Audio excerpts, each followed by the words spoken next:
We're live. Hello, everyone. Welcome to the 128 seconds live stream.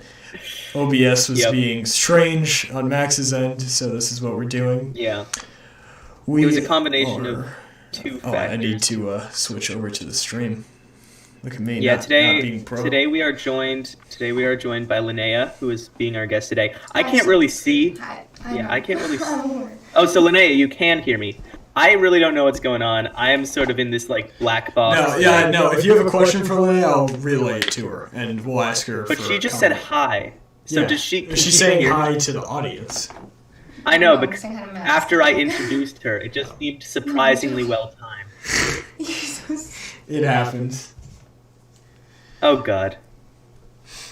Okay. All right. So this is basically what we're doing. I'm gonna check the stream to make sure we're doing all good because I'm also the usual sound guy.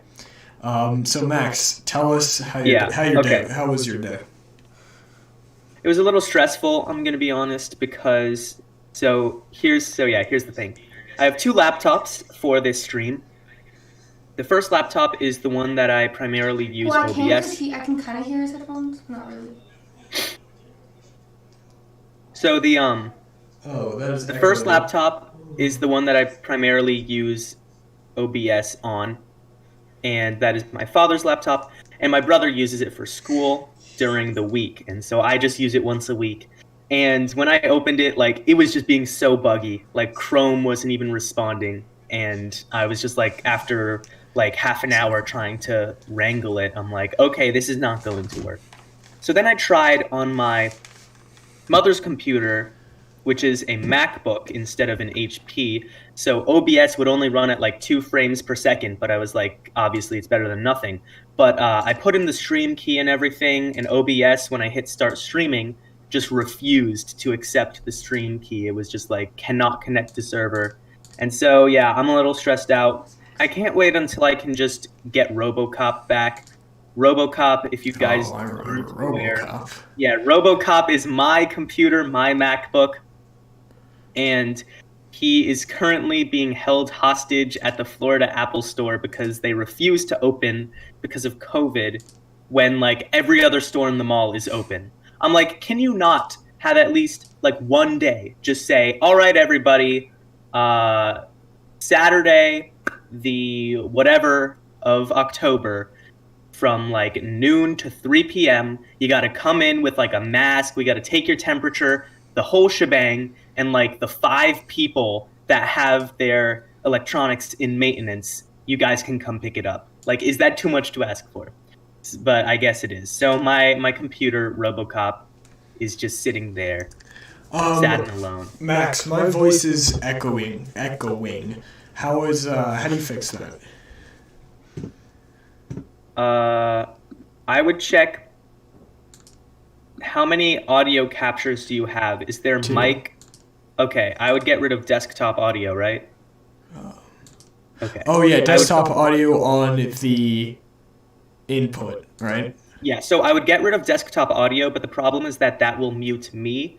So you have to play my audio through the speakers so that it comes back into the mic/aux, and then both of our audios can be available.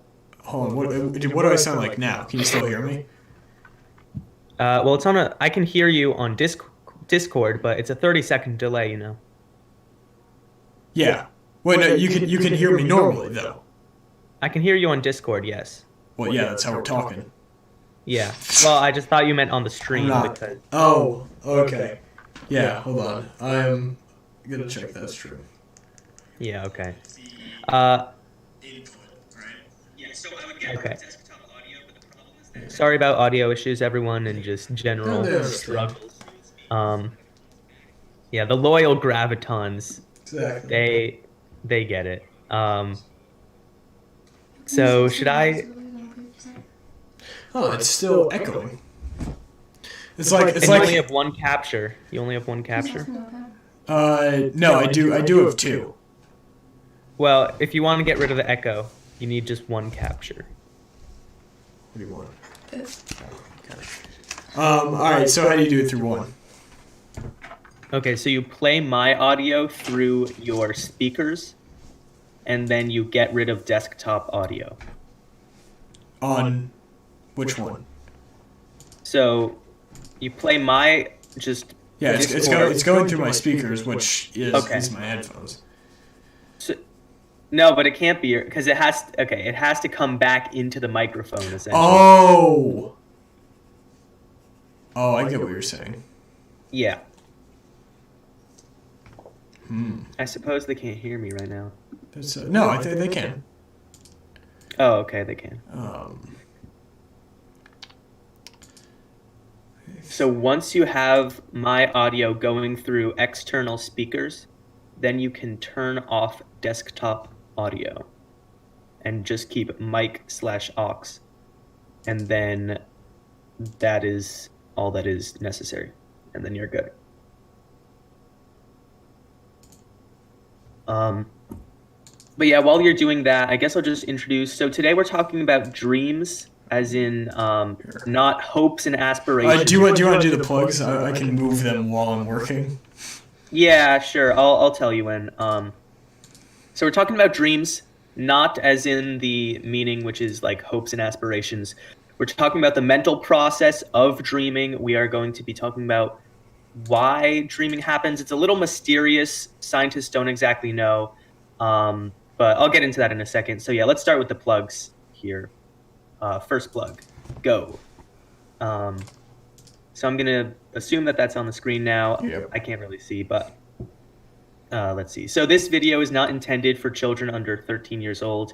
If you are under 13 years old, please do not watch this video, as the scientific topics we discuss are meant for those with a high school level of education. If you are not 13, you will not understand the scientific topics discussed in this video. I have it memorized now. I didn't have the slides in front of me. So, okay. So next we've got follow Gravity Max on your favorite forms of social media. We have Facebook, Instagram, and Twitter. Links in the description. Also visit the Gravity Max website at gravitymaxmedia.com. Links in the description, but it's easy to remember, gravitymaxmedia.com. Also, we have a Patreon. No one has really put in yet, but I think we only mentioned it once. But that's a link that's been in the description for a while. So if you want to support these videos, you can go in the Patreon. And once we get enough patrons, we want to make like a private, like once monthly patron stream. All of that is available on the Patreon website. You can see what's up. So I would suggest checking that out, whether you want to donate or not. You might be interested. So then next slide, we've got follow Sebastian on social media and visit his YouTube channel, 128 Seconds. And then he's on Instagram and Twitter. Links to those are in the description. Every Wednesday, he produces educational videos that are shorter because, obviously, if you're watching this live stream, then you have some capacity for liking long-form podcast formats. But if you like both long and short, then I would highly recommend Sebastian's channel because they're 2 minutes long, they're short, they're quick. You can, watch them on the fly. Whereas our live streams, I guess, are more for like, flip them on when you're exercising, that sort of thing. You're going for a walk. All right, I just did something. Like let me make sure that you are still hearable on the stream. Yeah. And then we should be good. Cool. So I guess I'll just keep talking. Just keep rambling so that you can test things out, I guess. Indeed. But yeah, so I think we have good rewatchability. Maybe not everyone is watching live, but once you have watched the stream, you can sort of listen to it on podcast. I actually want to get it up on a podcast, like a traditional podcasting platform, like iTunes or something like that, so that people can listen to it as a podcast more easily. So we'll try and get that up and running in the near future. But yeah, so that's that. Are we good? Yeah, I think we're great. I think I got it. Great. Okay. Yeah. All right. Cool. All right. So I think that's it. Oh, well, and then my book. So A Bottled Up Flame, coming out November 1st.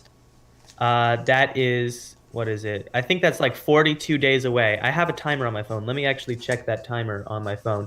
So this book is the sequel to my first book, A Truly Dead Rock. It takes place 29 years after and follows the events of a relative of the main character of the first book. So if you enjoyed the first book, I would recommend reading the second book. The link to purchase the first book, if you have not yet read it, is in the description below. And I would recommend you purchase it if you want to read this second book. There's a bit of a time gap, so it's not strictly necessary. Like, it'll make sense on its own as a book, but I think it just enhances the experience so much better. I've been sort of weaving together this like book universe, and it's been really fun. It slaps, man. So it's yeah, really good. so 41 days, 19 hours till it drops on November 1st at noon. So yeah, so get ready. You have 41 days if you haven't read the first one to read it, so that you can be ready to read the second one on, release day. So yeah, that's all the plugs. So let's get into the topic. All right. 1 second before we do, I'm going to add Lynnea to the call so that she's going to be able to hear us. Nice. Put your headphones into your phone so it doesn't come back through the mic. And I did fix the echoing, so my voice is good. You don't have. I How about yours? Yeah. All right.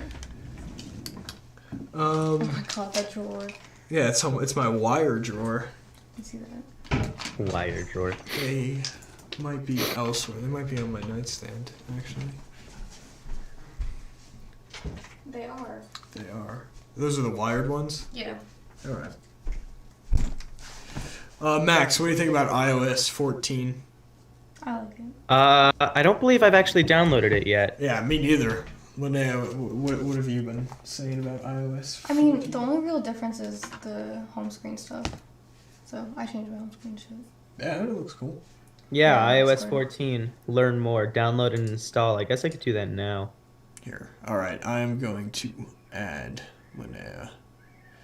I've never found a way to just add someone to a call instead of adding them to a chat. Maybe I'm just Discord noob, but just join this. Yeah, okay. Let's do Discord. Local.email. And the numbers are 616. Yep. Yeah. All right. Yeah. So I'm updating now, I guess. So and this is the one that we already have, and it's like, buddy, why don't you just want to start a call on this one? So that's what we're doing.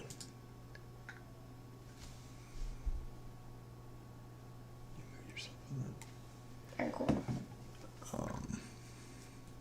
Why is Max not joining? There we go. all right. So here we are again.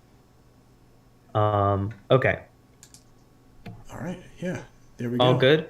So yeah, let me get started about this topic. So dreams are a natural process of the brain that are common to all humans, I would say. I feel like everyone has dreams, even if you don't remember them. It's just like, it's a thing. At some point, you have probably had a dream that you remember. Like, I'm pretty sure that's almost guaranteed. It's just for some, and it's really poorly understood, the concept of dreaming. Scientists are perplexed. They don't know why. They have some theories, but nothing concrete. And I feel like that's sort of thematic. That sort of fits with how dreams themselves are, not concrete, ethereal, hard to pin down. But yeah, so there are some dreams, though, that are very common to people for some reason, some themes that recur in dreams, and people have theories on why those themes recur. And so that's a piece that we'll be talking about later. Also, we're going to be talking about something called lucid dreaming, which I think is pretty cool. It sort of like turns your dreamscape into like a virtual reality, but it's difficult. Like, you got to do it correctly. It's hard to achieve, and then once you achieve it, it's difficult to control as well. And then finally, we're going to wrap up. I'm going to talk about the movie Inception, which I rewatched on Friday night. Nice. Because I was like, hey, I watched it a few years ago, but I was like, hey, wait, that would be relevant. And again, I am stoked. I love that movie. I don't know. People think it's goofy. You've got the the Inception. But I think it's pretty cool. So I'll nerd out about Inception later, and then we're gonna talk about some dreams that we have had that you guys might find interesting. So so unless you guys have anything to say, let's go to the first slide. Let's do it. If it can let me do that. All right. Neurology of dreams. So, what's happening in your brain when you have dreams? Are you dying? Who am I? All these questions will be answered today on the Gravity Max live stream. So, neurology is basically what I said when I led that insane rant off with. It's what's happening in your brain, your neurons. So, let's jump right into that. Yeah. There we go. So REM Yeah, sleep. so we start... Go ahead, Max. Yeah, REM sleep stands for rapid eye movement sleep. And this is the stage of sleep in which dreaming occurs. Now, I'm pretty sure it's not technically like the deepest stage of sleep where it's like the hardest for you to wake out of, right? Am I correct about that? Yeah, I think you are. Yeah, so there are deeper stages of sleep, but you don't dream in those stages of sleep because your mind has just gone like full potato. It's not processing anything. It's just like, inert. Not really, but, all intents and purposes, right?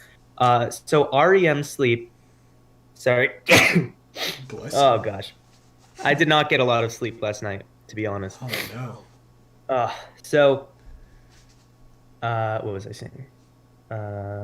REM sleep only makes up about 2 hours out of, an average 8 hours a night of sleep. So say you sleep for 8 hours, on average 2 of those will be REM sleep. But for some reason, REM sleep is like the most vital part for the human body, or for the human mind at least. So the other parts of sleep are useful just to like give fatigued muscles a chance to like heal and repair and grow. So that's sort of what you do while you sleep.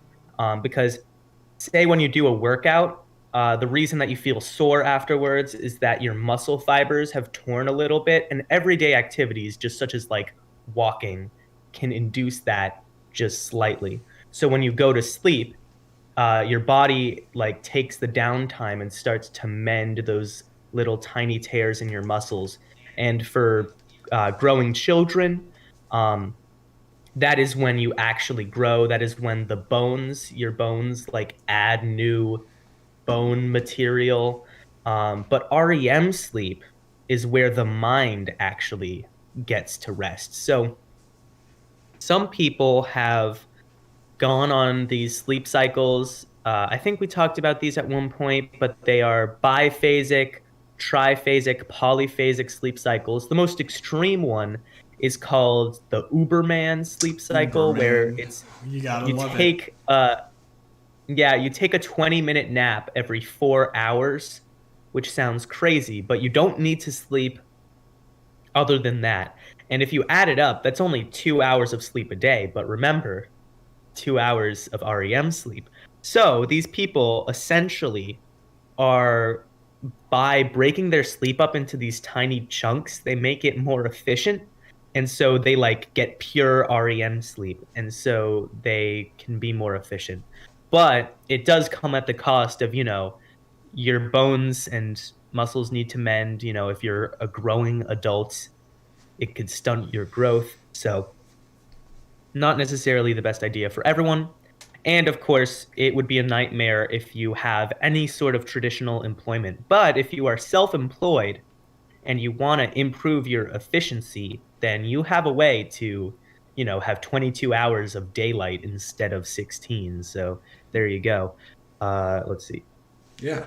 So dreams, occur during this, like during the deepest bit of sleep. But correct me if I'm wrong. During REM sleep. Yeah, during REM sleep. Yeah. But can you get dreams before REM sleep, like between like stage 3 and going into REM? Or REM is a part of stage 3, right? Or are they separate? Are they separate stages? Yeah, I am not entirely sure about this, but I have experienced like the half asleep dream where you're like, you're sitting Yeah. in your chair doing some work, your chair's kind of comfy and you're kind of tired. And so you sort of just say, you know what, screw it. I'm going to sleep right here in my chair. Yeah. And then something wakes you up because, you cannot sleep now. There are monsters nearby. But you just wake up from like some weird things occurring. Yeah, I don't know. I feel like this sort of has to do with the fact that REM is not the deepest like stage of sleep, even though it Yeah. takes a while. Like you have to cycle through the other deeper phases to get back to REM sleep. Um, So I feel like it's inefficient. just sort of, It's inefficient, bro. yeah, I don't know. It's sort of like um, there is a lot of important neural processes that go into distinguishing I am asleep from I am not asleep. And that errors in that process are how we get things like sleep paralysis, for instance, where Yeah, your that's when brain, you get woken up in REM sleep, right? yeah, kind of, it's basically your brain is still in dream mode, so it's still in like I am not going to put any filters on reality. I am going to let whatever happen. I'm just going to let anything happen, like just crazy, wild, whatever. But it hasn't flipped the switch on paralysis, which is why it's sleep paralysis. So basically, when you fall asleep and you're dreaming, if you ever see a dog sleeping and then they start like moving their legs, they start running while they are laying down. Uh, I feel like they just don't have as good as a like paralysis mechanism as we do, which is basically if you dream about, say, I don't know, running, right? Say you dream about running. You don't want your body to actually get up and start running. That could lead to disastrous consequences. That could lead you to run off a cliff It's or like whatever, sleepwalking. right? Yeah. Yeah, sleepwalking. It's not evolutionarily advantageous. So our minds have developed a mechanism to say, okay, we are asleep right now and we are dreaming. So all of the signals that I am going to send to the body for movement are not going to actually take effect. So it paralyzes you temporarily. And that is why sleep paralysis occurs. And it's just horrifying because you're like, I cannot move. This is terrifying. And then eventually you get out of it with some minor trauma. But yeah, so what else? But yeah, Ari, Yeah, REM sleep. It's important. That's what I have to say about it. yeah, it's this is an area of study that is difficult to understand because you can't exactly cut into a actively dreaming brain and get any, valid information. All you'll get from that is a visit from the ethics committee and probably, the police. But uh, it's hard because we have now modern stuff where you like put on an electrode cap where they detect signals from like 10 different parts of your brain and stuff. But it's difficult with something like dreaming because also uh, our brains are somehow able to recognize dream memories are not memories that we need to keep. They're like, this did not happen. It is not important for us to remember this. So they throw it out. And so you'll wake up from like a pretty strange dream and like 5 minutes later, you'll be like, wait, what? What even happened? You'll have no Yeah, recollection. no, when So, we're going to talk yeah. about crazy dreams that we've had, the only reason I Mhm. remember them is either because I wrote it down immediately, Yes. Yeah. because of how Exactly. uh, just insane it was, or I've Yep. told the story a lot. So I don't actually remember the dream, I Mm. remember my story about the dream. You know? That's with one of them. Yeah, The other two exactly. I wrote down because they're just like Yep. bonkers. Yeah, me too. I had like a week straight of strange, memorable dreams a few weeks ago, and I just first thing in the morning was like, oh, I'm gonna type this all up. Once I even just like put on voice memos and just started talking to the voice memo. I could not bring myself to listen to that voice memo again though because it's just so cringy. I remember it and I'm like, oh God, no. Um, because it's just me rambling about like some dream I had. But um, but yeah. So let's see. Yeah, I think that's everything for sleep. But yeah. Well, I just want to say finally, that it's the reason it's hard to study is because, you don't remember dreams. It's hard to observe the brain in action, and just the brain is a complicated thing. We haven't been able to emulate the human mind on a computer. If we could, then theoretically everything would be understood. You know what I mean? We would have, if we could replicate it, then we could understand it. But clearly we don't, and so it's sort of a logical thing. If we fully understood the human mind, then we would be able to emulate it. So if you think about how difficult it would be to try and emulate a brain on a computer, it is equally difficult to simply understand the human brain. So that is just sort of something to think about. But yeah, so it's difficult to have people self-report dreams, and it's difficult to observe people dreaming. So that's why the study of dreams is so difficult. Yeah. So there you go. All right, next slide. What slide is this? Organizing memories. Okay. So this is the leading theory of what your brain does while you're dreaming, or what dreams are a possible side effect of. Because your brain, it's got memories in it from the day, and it needs to file them away in places where they should be. For example, the memory of that time I burned my hand on the stove, I learned that fire was hot. So my brain takes that memory and files it under important, Yep. And stuff like Lynnea told me that a blue fire is cold. Exactly. Lynnea told me that a blue fire was cold. My brain takes that and files it under trusted information. Wait, I Yep. There you go. Lynnea dropped her phone. Yeah, no, I moved away from the thing I pulled out. But yeah, definitely. So this is one theory of why we have dreams, and it's also sort of about like why dreams are how they are. If you've had a dream, you may notice that all the people in the dream are like people even if you haven't interacted. Well, actually, strangely enough, it'll usually be I like text someone or interact with someone that I haven't talked to in a really long time, and then that night they're like a character in the dream. And they can act completely out of character, but it's sort of that like the brain is relying on these details, like it can't create anything for itself. But that's more about the next slide. So for this slide, it's one of the theories about dreaming that basically imagine a personification like is so common to do in TV shows and movies. People love to personify aspects of the brain, right? So you've got your little brain worker at his desk, and at the end of the day, when you fall asleep, some other brain worker comes over and just drops a huge stack of files on his desk. And these files are just ordered in chronological order. So they start from waking up, breakfast, school, work, lunch, etc., homework. And so he basically has to look through these files and go, okay, this goes here, this goes here. So it's basically that the theory goes that when you fall asleep, your brain decides to take memories from short-term memory and move them into long-term memory and put them in their permanent spot in the filing cabinet, if you want to continue thinking about it more metaphorically.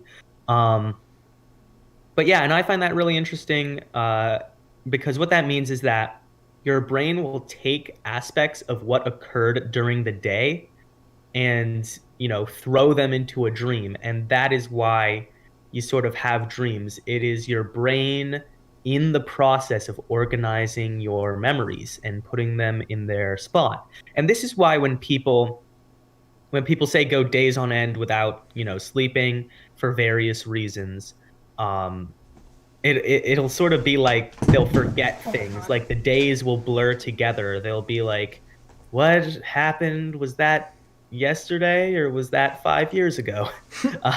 Not exactly like that, but say you pull an all-nighter one night, right? It sort of feels like those 2 days blur together, and you can't really remember. You can't remember the 2 days events as well as you could any individual day's events. And that's because because basically when you fell asleep on the second night, your brain personification got twice as tall a stack of files, and he had to do a bit of a rush job, and so he just threw out some of the files a bit more haphazardly, if you want to think about it metaphorically again. But yeah, your brain just sort of gets stressed with all of these memories in like the shorter term memory. And this isn't shortest term memory either, because the shortest term memory is like, I forget what it's called. It's in like the hippocampus, I believe. Yeah. And it's only like 5 minutes. Like there's some people that have had their hippocampuses like damaged or removed, and like you can walk into the room, say, "Hi, my name is, Max, and blah, blah, blah, blah, blah." And then you can walk out, wait 5 minutes, and then come back in. And then as the same person say, "Hi, my name is Sebastian," and blah, blah, blah, blah, blah, and tell them something completely different. And they'll just go along with it, I guess, because they have no capability to take memories from that short term and put them into the longer term. But this is sort of an intermediate level between the hippocampus and just like something that happened 5 years ago that's really embarrassing, that doesn't leave your mind. This is the intermediate level. We're going to file this under why we hate ourselves. Yeah, exactly.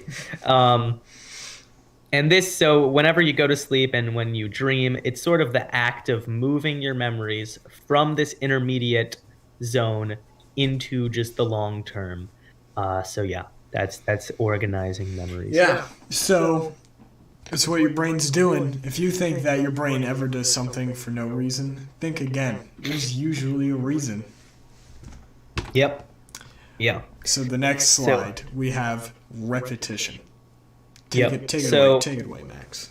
Yeah, so this is sort of the other side of the same coin, I guess you could say, is that since dreams sort of stem from your day's memories, not entirely, but, that's one theory, and just the fact that it's hard to actually create something new in your mind. It needs to be something that you've seen before or felt before or heard. Like, it needs to be something sensory.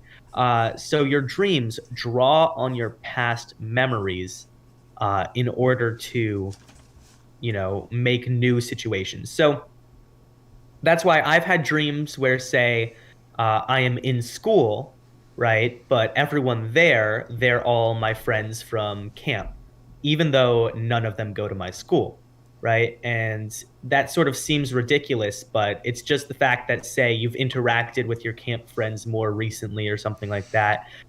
So your brain doesn't just, beat for beat replay memories, but your brain can't, say, generate NPCs, essentially. Your brain can't just randomly generate characters. It uses previous characters, previous people, even if those people in the dream are just completely out of character. Your brain just needs essentially like a skin suit, right? Your brain needs just a vessel. It can't come up with it on its own.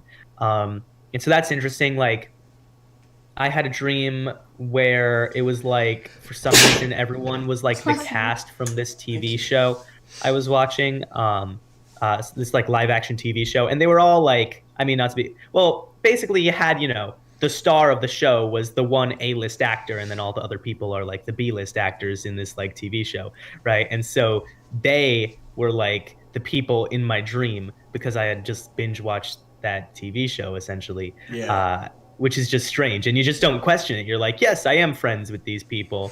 I don't even know these people's names. I've known them my entire life. Yeah, exactly. I don't even know their names. I know their characters in the TV show's names, but I didn't really bother to say look them up, look up the actor. Yeah. But then they make their way into your dreams. So that's sort of repetition. Dreams will always be, I guess, deja vu a little bit. They'll be eerily familiar. I literally wrote that down. Yeah, Linnea, in her notes, she wrote down that maybe it has something to do with deja vu. Wow, Linnea has notes? Yeah, she's I've been writing shit because I don't want to interrupt you. Yeah. Oh my gosh. Wow. Well, that is like the most preparation. I don't think any other guest. No, she's writing notes as we're speaking.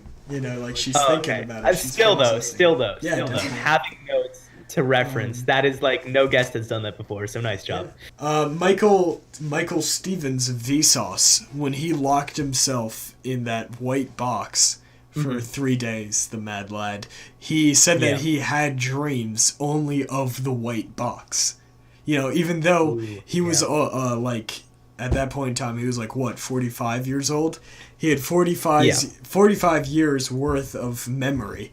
And just because he was in that box for like 2 days, all he could dream about was that white box, you know? So it's definitely, a lot of it is just short-term stuff and what you see, you know? Yeah, that's really interesting. Just about short-term memory, because I bet it's like if you start a new like job, a new place of work, or you go to a new school, that all the dreams will suddenly shift from being like all your school dreams will not be at the former school, but at the new school. So that's really interesting, definitely. So I guess that provides some credence to the organizing memories thing, because why else would we see this short-term memory like influx? But yeah, that's all I have to say here. Lynnea, if you have, stuff to say from your notes, feel free. I mean, I've just been like writing things to Seb because I don't want to interrupt you. So it's just like at the end of any slide, really. Before we go to the next slide, feel free to add anything. Well, when you're talking about sleep paralysis, the slide before, you're saying how your brain like it puts itself back in reality. It's just like you can't move. But like, why do people hallucinate then during paralysis? Because when you have hallucinations, you perceive them in your brain, not like in your eyes and stuff. And it's the reason why it, I think, turns it into visual images is because like, if it makes sense, you're not actually like seeing it with your eyes, you're seeing it in your mind's eye. Because, if you think about it, Michael Stevens was in the white box. All he saw was white, so all he had dreams about was white. So a lot of the hallucinations that you have is your brain remembering things you've seen, or like taking things and like distorting them. Because sometimes it can be like the hallucinations can be distortions of things that do exist. That's true. Well, it's basically that your brain is sort of halfway between the state of dreaming and the state of experiencing, I guess. And so because the dream is kind of one big hallucination. Yeah. If you think about it. So like the paralysis switch, like your dream paralysis, basically like the protective mechanism, because it is useful, like 999 out of 1,000 times it comes to your benefit and not your detriment. But that's still switched on, and I imagine some aspect of dream like generation is still on. It's just that you can also see like what's around you in your room with just the addition of a superimposed like nightmarish figure. But yeah, such a strange phenomenon, sleep paralysis. But now another phenomenon we're going to talk about is common dreams, or sometimes a person halfway across the planet and a person halfway across the planet from that guy have the same dream. Why is that? We'll find out today on the Gravity Max live stream. Falling. So this is an interesting one, falling. This is really common right as you're about to fall asleep. Yeah, that little, like, you trip or something and your whole body jerks. Yeah, and I think, honestly, the phrase fall asleep tells it all. This is such a common dream that we have coded it, essentially, into our language. Like, the phrase fall asleep. Why is it fall asleep? Why isn't it... I mean, go to sleep is a thing, too. Like, that's a phrase. That's a phrase that people use as well. But why fall asleep?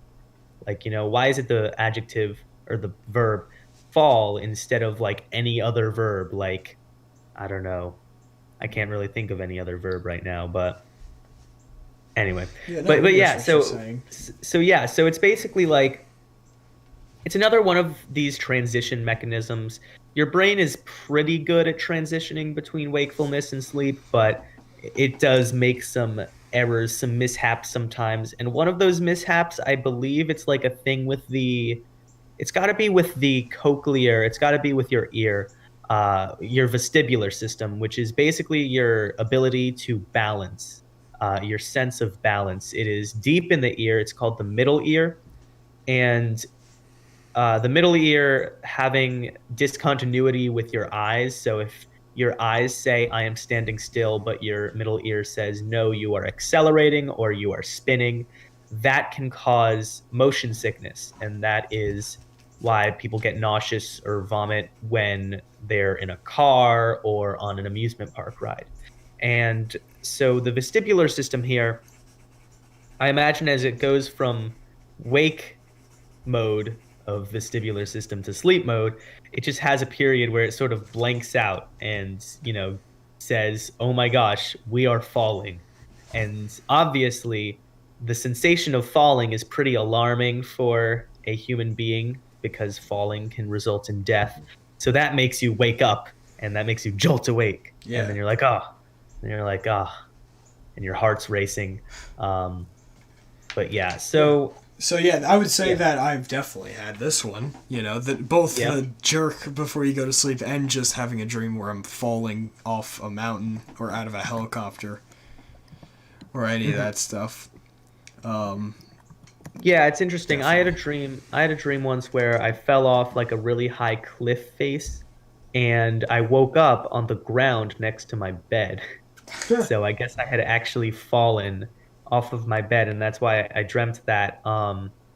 Thankfully, I had like a carpeted floor, because I can't imagine that would have been particularly nice. That could have been nasty. When I fall on the floor. Ooh, that's rough. That's rough. Pretty common. To contrast this, flying. Yeah, to contrast this, flying. So, flying, I don't know why, it's like a very human desire. I think the Wright brothers, essentially, they are gods. They're like, they figured it out. But yeah, flying is just a common dream to people. I don't know why. I guess it's because it's one of the limitations of the human body, and we can see other animals in nature doing so. The ability to fly being common in birds and stuff. So I feel like people see that and then they process that, and then it makes them want to do that in a dream. I don't know. Yeah, I've never had a flying dream, actually. I don't think I have either. I might have and not remembered. Yeah, I can't exactly remember. I feel like I remember that I had one, but I can't remember it itself. You know what I mean? I've heard a lot of people say that they have had flying dreams. Huh. They sound fun. Yeah. It's interesting also how the flying works. Like, what's the flying mechanism? Is it like the gravity has turned off for me flying, or is it like, I don't know, Superman? It's usually Superman flying, from what I hear. Yeah. Interesting, because I feel like sometimes it's just, like, I put up the picture of the 0G plane, the parabolic flight trajectory, the vomit comet, as they call it. Lovely name, but that's what they call it. That's what they colloquially call it at NASA, because it's an astronaut training sim where they go in zero gravity for like 20 seconds at a time. You can buy a ticket for $10,000, which is, expensive, but it's a lot less expensive than I would have expected, for the experience of zero gravity. But yeah, I digress. It would be interesting to have a dream where you have the zero gravity, because I like that. Who doesn't want to be Superman or an astronaut?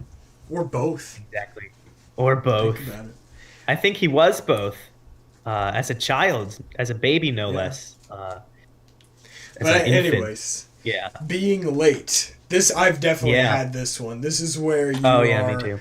Like, you have some meeting and or something that you need to be there, and you are late, you can't make it, you get that feeling. And for me, it's always like the feeling of I forgot about it, and that's why I'm late. I've never had a dream where it's like I'm blocked by something else, and that's why I'm late. It's always I forgot that I had something, and that's why I'm late. And because I think that's what happens in real life with me, is that I'm only ever really late because I forgot about something, Yeah, that's really interesting. I always have sort of the opposite, where I just blockage.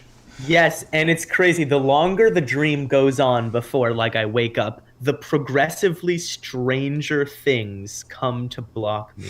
So it's like at first it'll just be like traffic, but then I'm getting too close for the dream to be satisfied. And so then like just ridiculous, like someone rams into my car, for instance, and then like I'll have to start running there, and then like it just stupid like just ridiculous things, increasingly ridiculous things.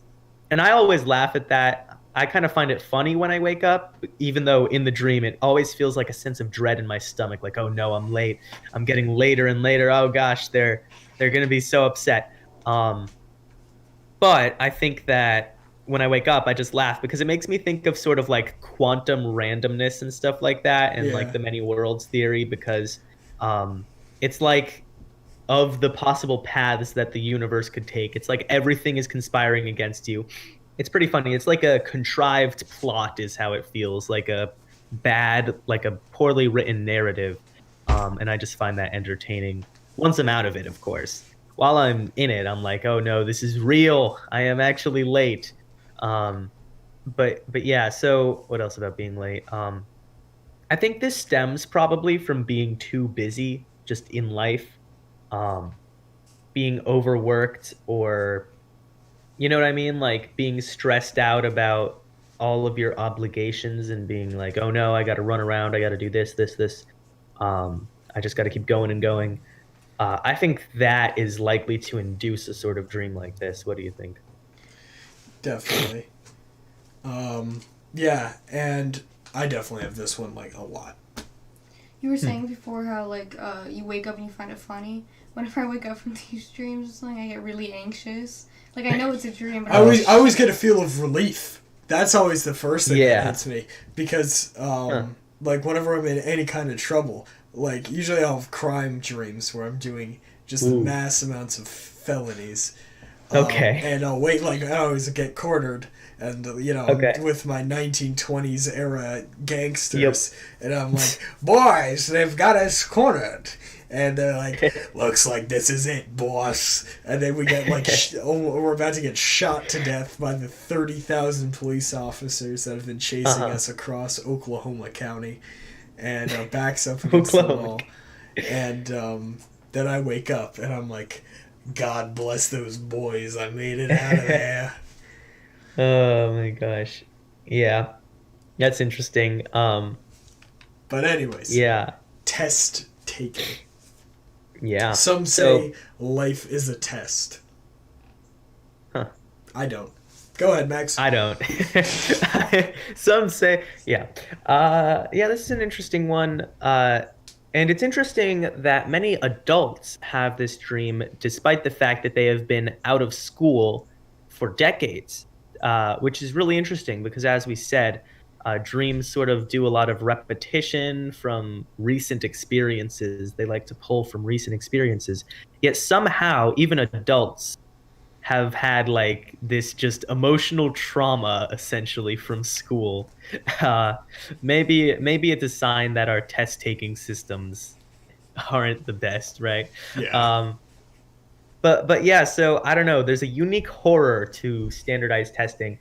And I think it's sort of... That is a great quote. There's a unique horror for to standardized testing. Yeah, I think it sort of comes from a similar place as the being late dream, except instead of maybe events, it's more like busyness, feeling like you can't keep up with all of your like stuff. Like say you're at work and it's like, oh no, I didn't prepare my notes for this business meeting. Like that can feel similar to being like, oh shoot, I didn't study for this test. And so yeah, you walk in and Usually it's just completely ridiculous. Like you walk into your history class and they're like, "Oh, surprise, we have a history test." And then you're like pulling up the questions and it's like, "So, what is the integral of blah blah blah?" And Yeah. it's like, "Wait, wait, wait, wait." But of course, in your dream, this is another strange thing in the brain that for some reason your brain just says, "Go along with it." Like this is actually happening. This is not a dream. I feel like that's another mechanism because I feel like within our dreams, we are for some reason so much more gullible to Honestly, the yeah. situations. Like sometimes I wake up from a dream and I'm like, how did I not recognize that was obviously a dream? Yeah. Exactly. That was such a ridiculous situation. Well, yeah, I mean, think about nightmares. Like when you have nightmares, they're not realistic, but you're still like scared, you know? Yeah. And it's crazy that you would think that when you're having a nightmare, like adrenaline is going physically in your body. Yeah. You would think that your brain would be acting at like a higher capacity because of that, so that you would be able to use the logic recognizing parts of your brain. But no. I assume it's something similar to the paralysis thing. I think for some reason our brains want us to just think that we're sleeping and go along with it. I don't know. But yeah, test taking, again, it's a source of like anxiety and stuff. So, really not a surprise that it becomes a dream because your brain files it under terrible moments.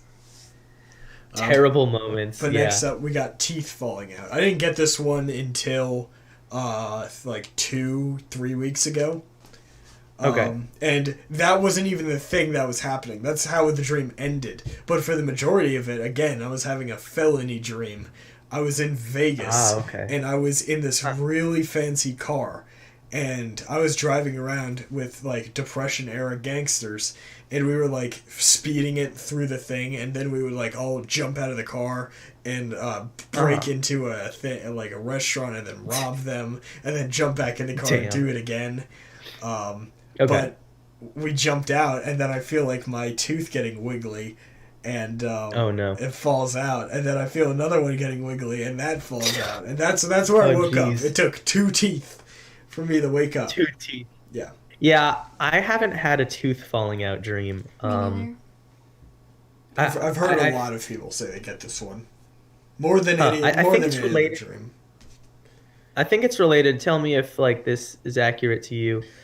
I feel like it's related to sort of a self-esteem type of thing, like a confidence issue where it's because our teeth are like a symbol of someone's confidence and self-esteem. It's like when someone has bad teeth, you know, you can't smile. You always have to have a tight-lipped like smile so that you don't show your bad teeth essentially. Yeah. And it's always like not as I guess you could say a stereotype, but it's more just the fact that, say, they can afford better dental care is like politicians and like business people, like people that are like really like high up. They always have like perfect teeth, like super like fluorescently white, you know, and just not crooked or anything.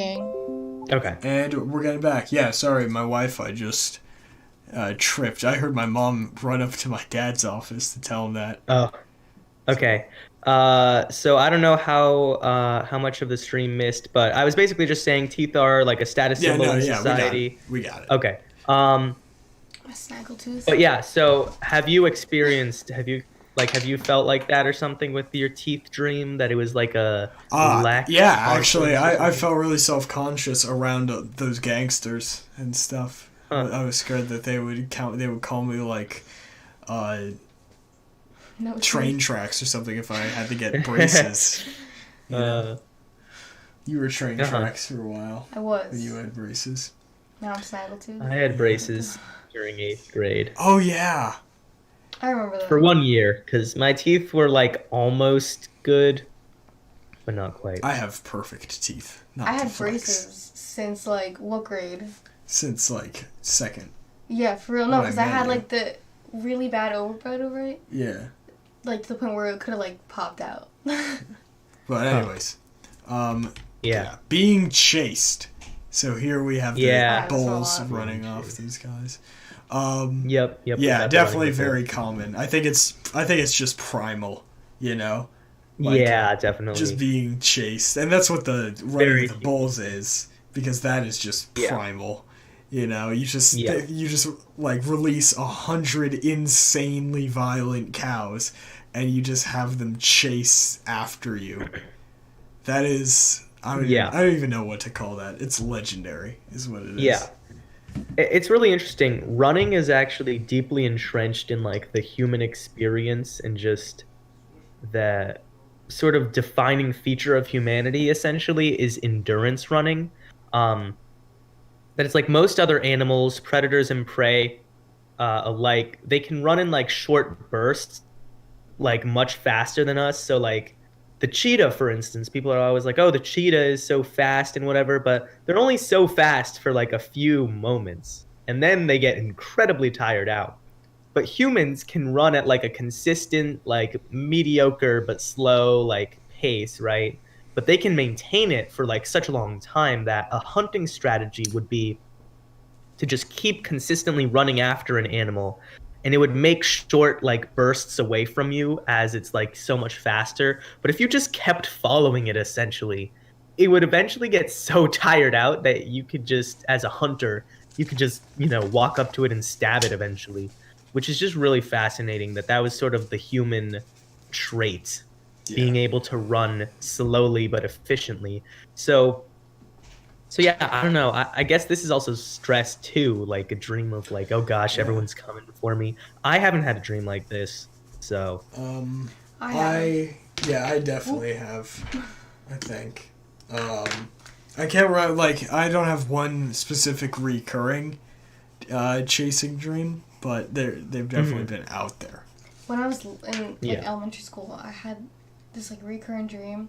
This giant spider with like some kid from our class on top of it, like chasing me on the spider. He's riding it after you. Oh my gosh! Yes, and I remember it so vividly, and it was just like this giant cartoon spider. I had it all through elementary school. Wow. Well, I wonder what a shrink would say to that. Right? I'd be like, wow, looks like you've got severe arachnophobia. I'm not even scared of spiders. Oh, I legitimately, I'm like, I am so scared of spiders. You legitimately have that? I don't know if I've been diagnosed, but I am so, I haven't got, but I am so freaked out by spiders. Whenever I see a spider. The dark, the ocean, like just being in water. Yeah, no, I don't like the ocean. That is definitely. I hate the dark. Because I see things. Because, you know that quote? It's like, if you raise a shark in a fish tank, it'll grow to be 3 feet, but if you raise a shark in the ocean, it'll grow to be 30. Oh no. Oh yeah. Yeah. It's the ocean. That's a lot of space. So stuff can get really big, and then when it's under you. There's a whole thing in science. There's a whole there's like a marine biology term called like deep sea giantism or something, which is just literally the fact that things can become incredibly large in the ocean because they don't have gravity limiting them. Yeah, that's horrifying. That is. I don't get too freaked out by that. But for me, it's just bugs in general, and then especially spiders. Yeah. My friend actually, there was a spider in his shower. He was texting me today, and he was so scared. He refused to take a shower and went to his neighbor's house, knocked on the door, and took a shower at his neighbor's house. Legend. Oh my god. Yeah, that's kind of. I mean, I won't go to my neighbor's house, but I'll go to like someone else's in my house, like my brother or my parents' shower, if there's a spider. Wow. Y'all are really. Yeah, I always like what I do is like I'll see the spider and I'll just take a shower, but I will not change my vision from that spider. Yeah. You know, like I'll stand there for the entire shower, just staring this thing down to make sure it doesn't go anywhere. Yeah. For some reason, there's always moths in the bathroom when I'm taking a shower. That sucks.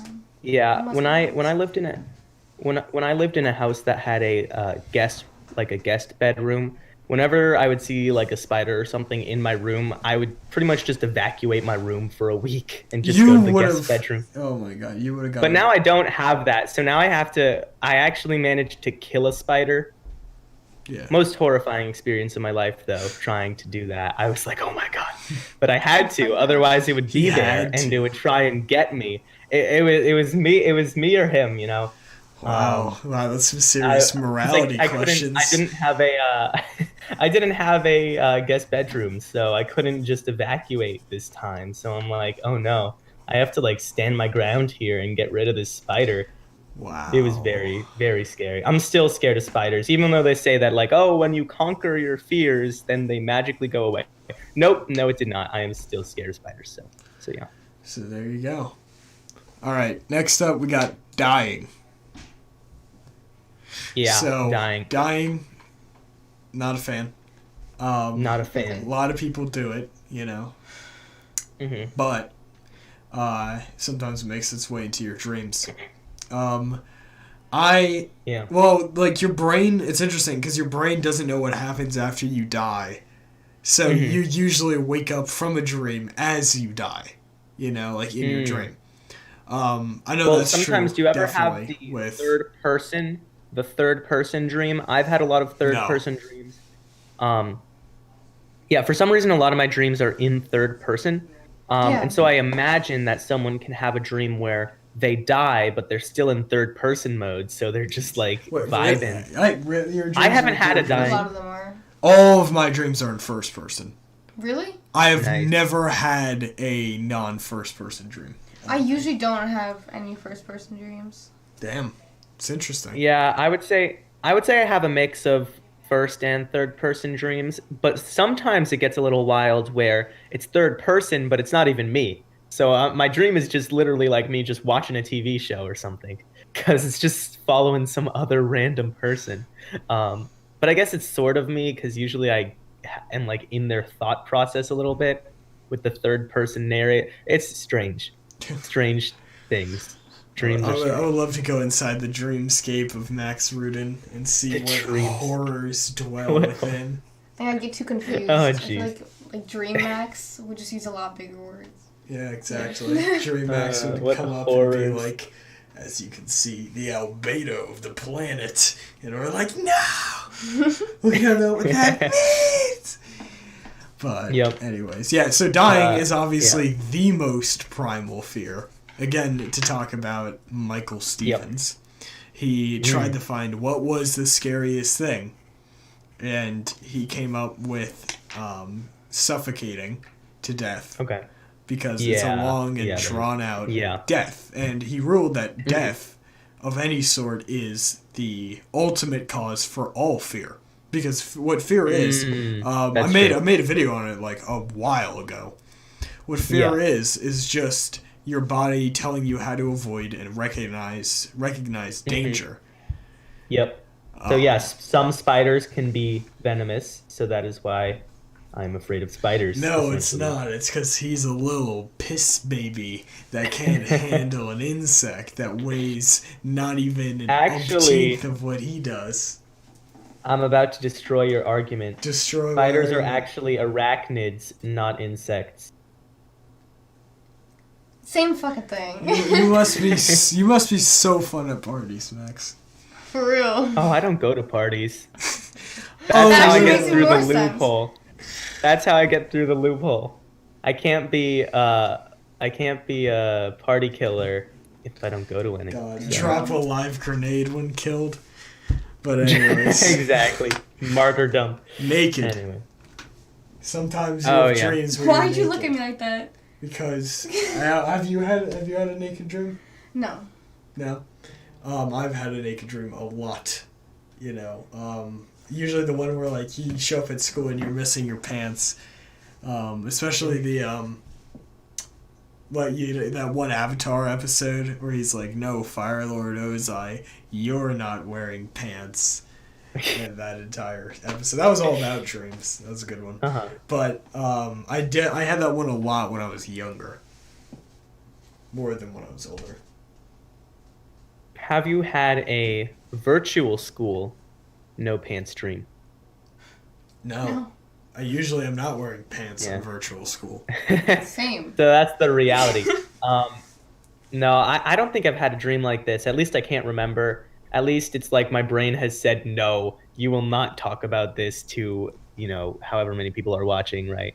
I don't know. I've either suppressed it or I just genuinely don't remember it. Yeah, when it comes to virtual school, though, I always wear pajama pants. That's what I do.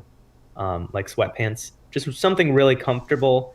And then, something moderately respectable for a shirt. But yeah. See, I did it in school. But yeah, I've definitely heard like this along with your teeth falling out. I would say that those two are the most common out of any of the ones. Yeah, these are big insecurity dreams. That's another thing about the naked dream. It's like fear of embarrassment, just like when someone's insecure in themselves, they'll sort of have these dreams like, oh, blah, blah, blah, everyone's watching me or something like that. Yeah. And now it's time for my favorite slide that we have ever done. This slide. This is the best slide we've ever created. You understand the joke, I don't think they understand the joke. I think they understand. Leave it in the chat. Comment in the chat if you understand the joke between last slide and this slide. Okay. Yeah. I don't get it. Exactly. She doesn't get bad joke. How? It's a terrible joke, Max. Okay, I'll explain it. Hey, the joke is that Max has sexual fantasies about a bag of pita chips. Of course, you heard it here first. I'm not surprised. That is not the joke. What is the joke? The joke is that the last slide was about when you have a dream where you're naked, and so I put pita chips simply naked on the slide because we don't want to visually represent that because that is not appropriate, right? It's a good alibi, but you're still kind of sus. So this slide, which is sexual fantasies, is a different flavor of pita chips, essentially. All right. We're sorry for doubting you, Max. Now, please talk about your sexual fantasies. I don't have any, so I'm just gonna leave it at that. But for dreams, again, the two most primal things are wanting to live and wanting to procreate.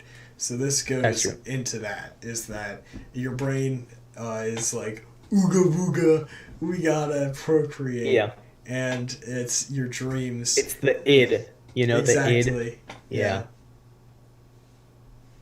Also, Sigmund Freud, he would go off on this for like days on end.